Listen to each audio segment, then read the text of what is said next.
근데 이준석 대표가 짐작컨대 합당을 별로 원치 않습니다.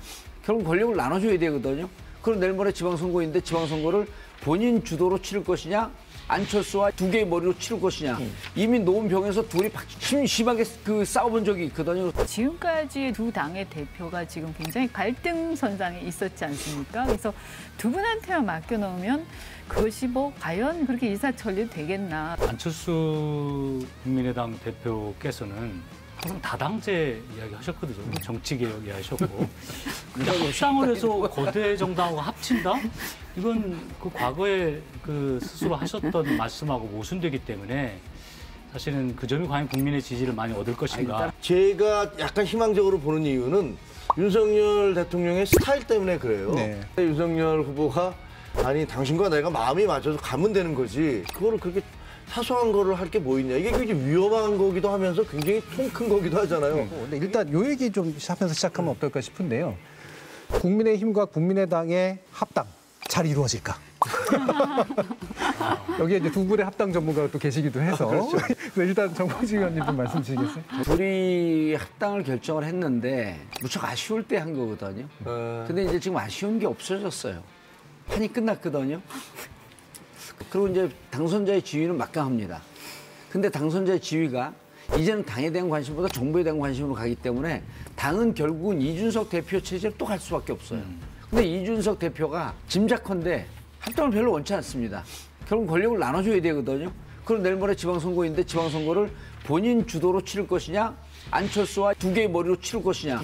이미 노원병에서 둘이 심하게 싸워본 적이 있거든요. 그래서 저는 합당의 과정이 그때 뭐 일주일, 한 달 이렇게 얘기했지만 합당하다가 이번 지방선거 앞두고 이미 또 아니, 자꾸 희망사항을 얘기해요. 아니, 그러니까 이제 고춧가루를 그냥 확실하게 이 당은요, 이 합당과 창당과 그 탈당과 이거 제가 전문이기 때문에 왜냐하면 또 이준석 대표하고 둘이 감정이 너무 안 좋아요. 결국 사람이 하는 일이거든요. 그래서 저는 무척 우려가 된다. 네, 예언하고 주문이 섞여 있는 것 같아요. 아니, 고춧가루 확실히 뿌리시는데 시작도 하기 전에. 예.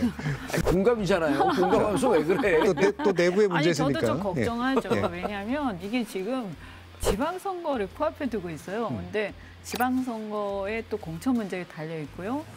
그런데 또 뭐냐면 시간을 너무 끌면 선거에 영향을 미쳐요. 이게 밖으로 이 어떤 이 문제라든가 갈등이 분출이 되기 시작하면 이번에 동률로 우리가 겨우 이렇게 신승했는데 지방선거 만만치 않게 된다 이렇게 보거든요. 그래서 이거는 사실은 정말 걱정이 되는 상황이에요. 그래서 이번에 사실 어떻게 할지 이제 지금까지 두 당의 대표가 지금 굉장히 갈등선상에 있었지 않습니까? 그래서 두 분한테만 맡겨놓으면 그것이 뭐 과연 그렇게 일사천리 되겠나. 근데 다행히 윤석열 후보께서 당선이 되셨어요. 만약에 떨어졌으면 저는 좀 어려웠을 확실히, 거다 이렇게 네. 봐요. 근데 당선돼서 정권 초기에 권력을 등에 업고 있으니까 물론 그게 당에다가 강제로 뭘 할 수 있는 건 아니지만 그 영향력 자체가 막강하지 않습니까? 그래서 저는 두 분이 조금 이렇게 신경 좀 쓸 수밖에 없지 않겠나 이렇게 봅니다. 사실 좀 원칙적인 이야기를 먼저 하나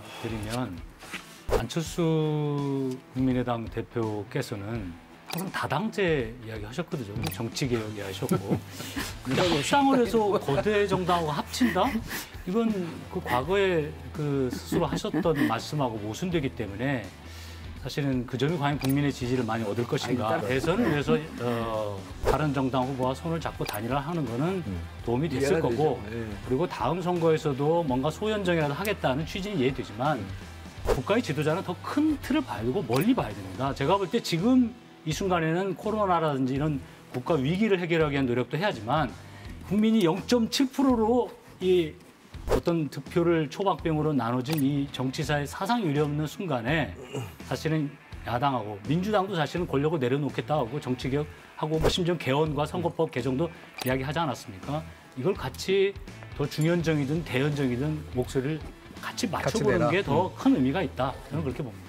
저는 안철수 후보와 뭐 합당이 어떻게 쉬운 문제겠어요. 그렇습니다. 다들 아시잖아요. 전문가도 계시고.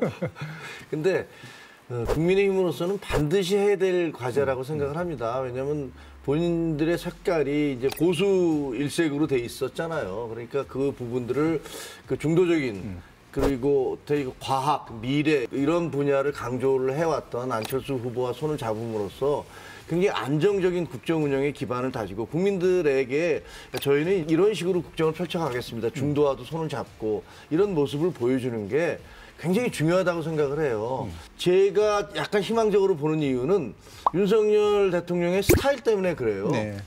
원래대로 하자면 다 밑에서 이렇게 해서 하는데 그 계약서를 다 쓰듯이 하고 이렇게 합시다.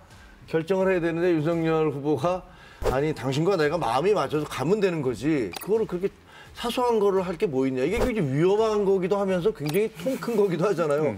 그게 한쪽 어느 쪽으로 갈지는 두고 봐야 되는 거예요. 그러니까 그런 면에서는 지금 이제 어쨌든 대통령 당선자가 됐고 그리고 그 윤석열 후보는 완전히 오른쪽 그 성향의 분도 아니시잖아요. 네. 그러니까 안철수 후보와 손을 잡아서 당내 개혁 뭐 이런 것들을 이뤄 나가는 것들이 필요하다고 생각을 할 테니까 뭐 어려워도 가지 않겠나. 그렇게 기대를 해봅니다. 뭐 네.